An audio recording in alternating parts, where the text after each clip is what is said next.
norma. A040. Educación. Capítulo primero. Aspectos generales. Artículo 1. Se denomina edificación de uso educativo a toda construcción destinada a prestar servicios de capacitación y educación, y sus actividades complementarias. La presente norma establece las características y requisitos que deben tener las edificaciones de uso educativo para lograr condiciones de habitabilidad y seguridad. Esta norma se complementa con las que dicta el Ministerio de Educación en concordancia con los objetivos y la Política Nacional de Educación.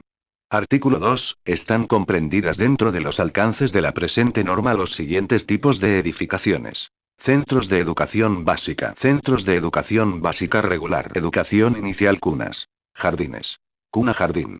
Educación primaria. Educación primaria. Educación secundaria. Educación secundaria.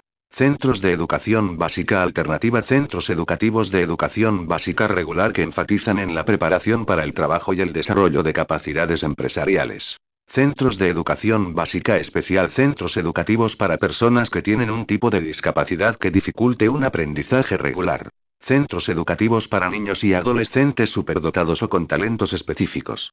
Centros de educación técnico-productiva. Centros de educación comunitaria. Centros de educación superior. Universidades. Institutos superiores. Centros superiores. Escuelas superiores militares y policiales. Capítulo I. Condiciones de habitabilidad. Artículo 3. Los criterios a seguir en la ejecución de edificaciones de uso educativo son: A. Idoneidad de los espacios al uso previsto. B. Las medidas del cuerpo humano en sus diferentes edades. C. Cantidad, dimensiones y distribución del mobiliario necesario para cumplir con la función establecida. D. Flexibilidad para la organización de las actividades educativas, tanto individuales como grupales. Artículo 4. Las edificaciones de uso educativo se ubicarán en los lugares señalados en el plan urbano, o considerando lo siguiente. A. Acceso mediante vías que permitan el ingreso de vehículos para la atención de emergencias. B. Posibilidad de uso por la comunidad. C. Capacidad para obtener una dotación suficiente de servicios de energía y agua. D. Necesidad de expansión futura. E. Topografías con pendientes menores a 5%. F. Bajo nivel de riesgo en términos de morfología del suelo, o posibilidad de ocurrencia de desastres naturales. G. Impacto negativo del entorno en términos acústicos, respiratorios o de salubridad. Artículo 5. El diseño arquitectónico de los centros educativos tiene como objetivo crear ambientes propicios para el proceso de aprendizaje, cumpliendo con los siguientes requisitos. A. Para la orientación y el asoleamiento, se tomará en cuenta el clima predominante, el viento predominante y el recorrido del sol en las diferentes estaciones, de manera de lograr que se maximice el confort. B. El dimensionamiento de los espacios educativos estará basado en las medidas y proporciones del cuerpo humano en sus diferentes edades y en el mobiliario a emplearse. C. La altura mínima será de 2,50 mtsd, la ventilación en los recintos educativos debe ser permanente, alta y cruzada. E. El volumen de aire requerido dentro del aula será de 4,5 mt3 de aire por alumno. F. La iluminación natural de los recintos educativos debe estar distribuida de manera uniforme.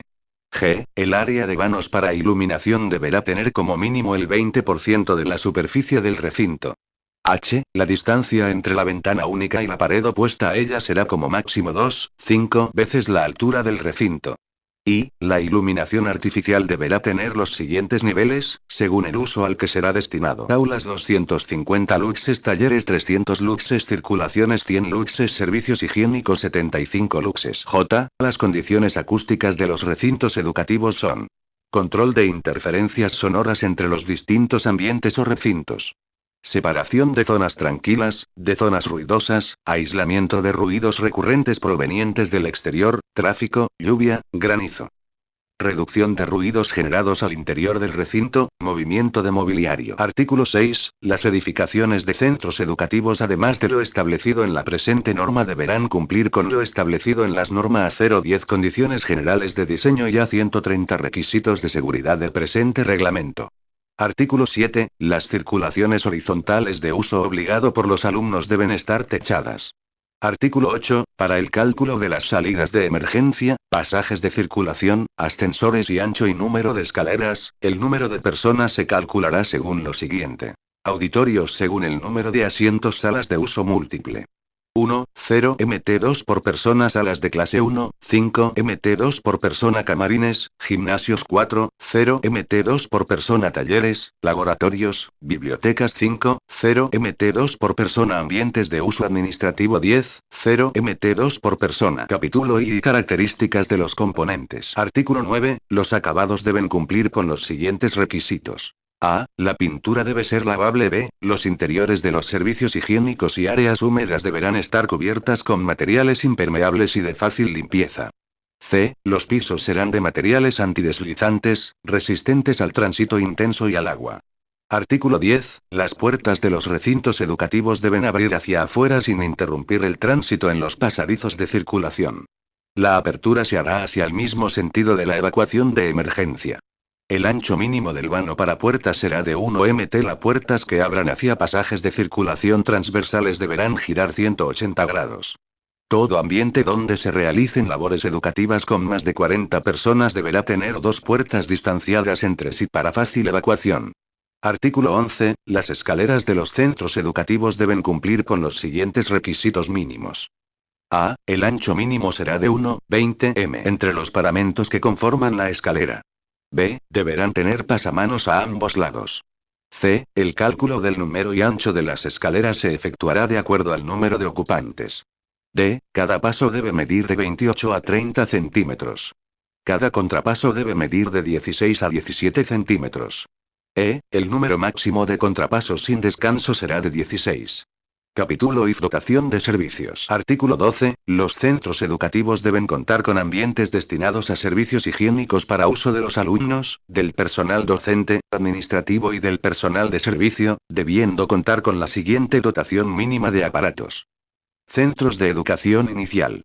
Número de alumnos. De 0 a 30 alumnos hombres. 1L, 1U, 1I mujeres. 1L, 1I de 31 a 80 alumnos. 2L, 2U, 2I 2L, 2I de 81 a 120 alumnos. 3L, 3U, 3I 3L, 3I por cada 50 alumnos adicionales. 1L, 1U, 1L 1L, 1LL igual lavatorio, U igual urinario, I igual inodoro. Centros de educación primaria, secundaria y superior. Número de alumnos. De 0 a 60 alumnos hombres. 1L, 1U, 1I mujeres. 1L, 1I de 61 a 140 alumnos. 2L, 2U, 2I 2L, 2I de 141 a 200 alumnos. 3L, 3U, 3I 3L, 3I por cada 80 alumnos adicionales. 1L, 1U, 1L 1L, 1LL igual lavatorio, U igual urinario, I igual inodoro. Los lavatorios y urinarios pueden sustituirse por aparatos de mampostería corridos recubiertos de material vidriado, a razón de 0,60 mts por posición. Adicionalmente se deben proveer duchas en los locales educativos primarios y secundarios administrados por el Estado a razón de 1 ducha cada 60 alumnos. Deben proveerse servicios sanitarios para el personal docente, administrativo y de servicio, de acuerdo con lo establecido para oficinas. Artículo 13. La dotación de agua de garantizar para el diseño de los sistemas de suministro y almacenamiento son. Educación primaria 20 LTS. X alumno X día. Educación secundaria y superior 25 LTS. X alumno X día.